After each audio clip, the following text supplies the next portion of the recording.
Assalamualaikum dan selamat pagi. Murid-murid semua sihat? Hari ini bertemu lagi kita dalam subjek pendidikan kesihatan tahun 6. Sebelum kita memulakan PDP kita hari ini, cikgu nak kamu perhatikan dahulu gambar yang cikgu paparkan. Kamu semua mesti kenal dengan semua alat dan bahan dalam gambar tersebut. Betul? Kamu sedar tak? Alat dan bahan dalam gambar ini merupakan alat penjagaan kebersihan peribadi yang selalu kita gunakan. Boleh dikatakan hampir setiap hari kita menggunakan sabun, shampoo, pencuci muka, pencuci tangan untuk membersihkan diri kita. Agak-agak kamu, apa topik PDP kita hari ini? Okey, topik PDP kita hari ini ialah sihat sejahtera, bersih sempurna. Seperti mana yang telah kita bincangkan semasa PDP lepas, kita semua dah tahu bahawa akhir balik menyebabkan perubahan fizikal kanak-kanak yang sedang menuju ke alam dewasa. Antara perubahan yang dapat dilihat adalah perubahan bau badan dan peluh. Fokus kita untuk topik hari ini ialah supaya murid-murid dapat menyenaraikan dan mengaplikasikan sekurang-kurangnya 4 cara menjaga kebersihan dan kesihatan diri remaja lelaki serta perempuan. Jom kita lihat beberapa cara bagaimana untuk menjaga kebersihan diri. Yang pertama ialah jaga kesihatan mulut. Kesihatan dan kebersihan mulut yang baik sangat penting untuk kehidupan berkualiti. Macam mana nak jaga kesihatan dan kebersihan mulut? Salah satu caranya ialah dengan cara menggosok gigi. Untuk menjaga kebersihan gigi, pastikan kamu menggosok gigi setiap kali selepas makan dan sebelum tidur. Atau paling minimum, kamu gosok gigi 2 kali sehari. Kamu semua tahu tak? Set gigi ni bukan sahaja penting untuk bantu kita kunyah makanan dengan sempurna. Tetapi gigi juga memastikan pertuturan yang jelas serta menyerikan lagi senyuman dan rupa paras kita. Oleh itu, jagalah kesihatan dan kebersihan mulut dengan baik. Seterusnya, pastikan kamu mandi sekurang-kurangnya 2 kali sehari. Mandi pun jangan pula kamu mandi kerbau sehari duk mandi 2 kali tapi tak bersabun pula. Fokuskan kepada bahagian rambut, muka, tangan, kaki dan terutamanya bahagian yang mempunyai bulu seperti ketiak atau alat sulit yang mempunyai kelenjar peluh. Bahagian ini bakteria tumbuh dengan cepat jadi perlu diberikan lebih perhatian. Kamu juga perlu memastikan rambut kamu dibersihkan dengan baik.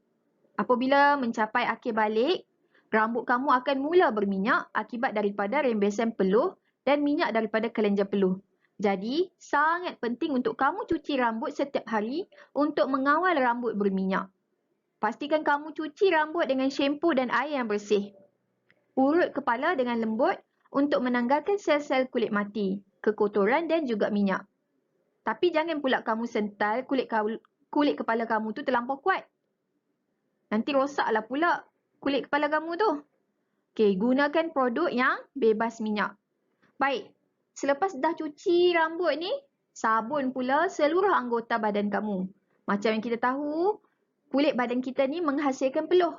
Jadi, pastikan kamu mandi menggunakan air yang bersih dan menggunakan sabun. Kalau kita tak mandi, kuman akan hinggap kat badan kita ni dan membiak. Seterusnya menyebabkan bau badan yang busuk dan menyebabkan penyakit kulit. Satu lagi sebelum cikgu terlupa. Kalau kamu dapati rambut kamu ada kutu, macam mana kamu nak buat? Okey, kamu perlulah dapatkan ubat kutu di klinik ataupun hospital berdekatan. Ataupun boleh juga kamu beli ubat kutu di farmasi. Sama seperti rambut, kulit kamu juga akan mengalami kesan perubahan hormon. Antara kesannya ialah kulit berminyak, jerawat dan jeragat. Jadi, kamu perlu cuci muka dan basuh dengan air yang bersih 2 kali sehari. Gunakan pencuci muka yang bersesuaian dengan kulit kamu. Kemudian, keringkan kulit menggunakan tuala yang bersih. Diingatkan juga, jangan sesekali kamu memicit jerawat dan pastikan tangan bersih terlebih dahulu sebelum menyentuh kawasan muka. Dan cuci juga tuala muka dengan lebih kerap. Kemudian, kamu juga hendaklah memastikan kuku sentiasa pendek dan bersih. Gunakan pengetip kuku yang bersih untuk memotong kuku dan berhati-hati juga ketika memotong kuku bagi mengelakkan kecederaan. Potong kuku sekurang-kurangnya seminggu sekali. Kenapa? Sebab kuku tangan dan kaki yang panjang akan mengumpulkan kuman dan menjadi tempat pembiakan kuman. Seterusnya membawa penyakit seperti jangkitan cacing, jangkitan kuku, penyakit kulit dan keracunan makanan. Berdasarkan gambar yang cikgu paparkan juga, kamu boleh perhatikan contoh penyakit kuku yang disebabkan oleh jangkitan kuman ataupun jangkitan kulat. Seterusnya, kerapkan mencuci tangan menggunakan sabun atau pencuci tangan serta air yang bersih. Tambah-tambah lagi dalam musim pandemik COVID-19 sekarang ni, kita disarankan untuk kerap membasuh tangan. Gunakan hand sanitizer yang mempunyai kandungan alkohol lebih daripada 70% sekiranya ketika itu kamu berada di luar. Ini bagi membasmi kuman bakteria dengan lebih efisien. Sebenarnya kepentingan membasuh tangan adalah untuk menjaga kebersihan diri, terutamanya sebelum dan selepas makan, selepas menggunakan tandas, sebelum bermain dengan adik-adik kamu yang kecil, sebelum dan selepas masak ataupun selepas bermain dengan haiwan peliharaan. Ingat, semua tempat boleh jadi tempat terletaknya bakteria. Dan tangan juga sering digunakan untuk menutup mulut ketika batuk dan bersin. Makanya basuhlah tangan kamu dengan kerap. Selain itu, kamu juga perlu menjaga kebersihan kaki. Walaupun kamu ni sejenis yang gigih menjaga kulit wajah dan rambut, tapi seringkali kamu lupa tentang penjagaan kaki kamu. Padahal kamu menggunakan kaki setiap masa. Okey, mencuci kaki ni penting untuk mengekalkan kebersihan diri. Penggunaan kasut pada kaki sepanjang hari boleh menyebabkan perkembangan bakteria di kaki dan menyebabkan bau. Oleh sebab itu, pastikan kasut yang digunakan juga bersih.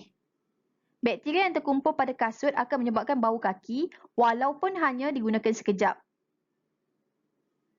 Oleh itu, bersihkan tapak kaki anda dengan kerap. Bagi murid perempuan, cikgu nak ingatkan kamu supaya menjaga kebersihan ketika datang haid. Kebersihan peribadi semasa haid adalah amat penting. Semasa kedatangan haid, kamu perlu memakai tuala wanita. Dan kerap tukar tuala wanita bagi mengelakkan jangkitan bakteria. Jangan sesekali kamu buang tuala wanita kamu dalam mangkuk tandas ataupun buang tuala wanita kamu di merata-rata tempat. Bungkus dan buang ke dalam tong sampah. Ingat, kamu juga perlu membasuh kemaluan dengan air yang bersih ketika haid. Dan mandi sekurang-kurangnya 2 kali. Okey, seperti mana yang kamu tahu, apabila kita mencapai akhir balik, bulu badan mula tumbuh pada mana-mana bahagian, contohnya kawasan ketiak dan kawasan kemaluan.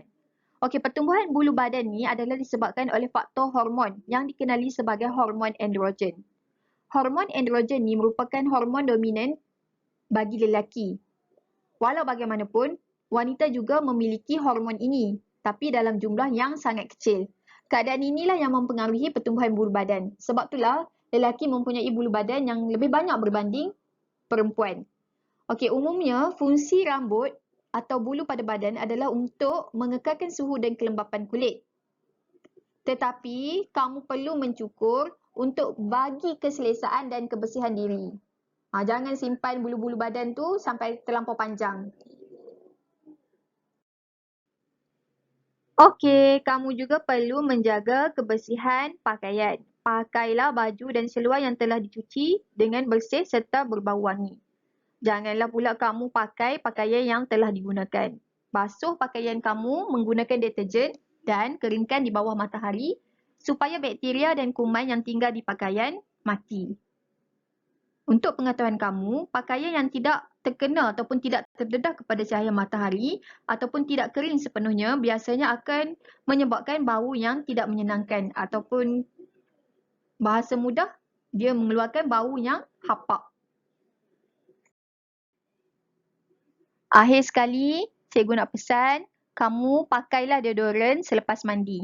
Okey, keringkan badan kamu, kemudian kamu letakkan sedikit deodoran di bawah ketiak supaya dapat mengelakkan bau yang tidak disenangi.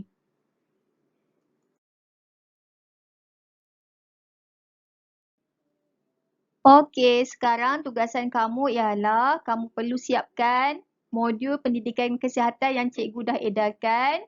Buat muka surat 5, 6 dan 7. Okey, untuk muka surat 5 ni, kamu perlu tulis cara menjaga kebersihan diri. Okey, berdasarkan situasi ataupun gambar yang diberikan, kamu nyatakanlah bagaimana nak jaga kebersihan dan kesihatan diri ni. Untuk muka surat 6 pula, kamu perlu terangkan kegunaan alat-alat untuk menjaga kebersihan dan kesihatan diri. Okey, di sini ada 4 gambar. Jadi kamu terangkan kegunaan alat-alat ini untuk menjaga kebersihan diri. Okey, untuk muka surat 7 ni, kamu perlu jawab soalan bahagian atas saja. Soalan F saja. Apa yang perlu kamu buat ialah nyatakan kesan sekiranya tidak menjaga kebersihan dan kesihatan diri. Ada 4 ruangan kosong yang perlu kamu jawab. Okey, itu saja untuk kamu hari ini. Okey, sekian saja daripada cikgu. Assalamualaikum dan selamat menjawab.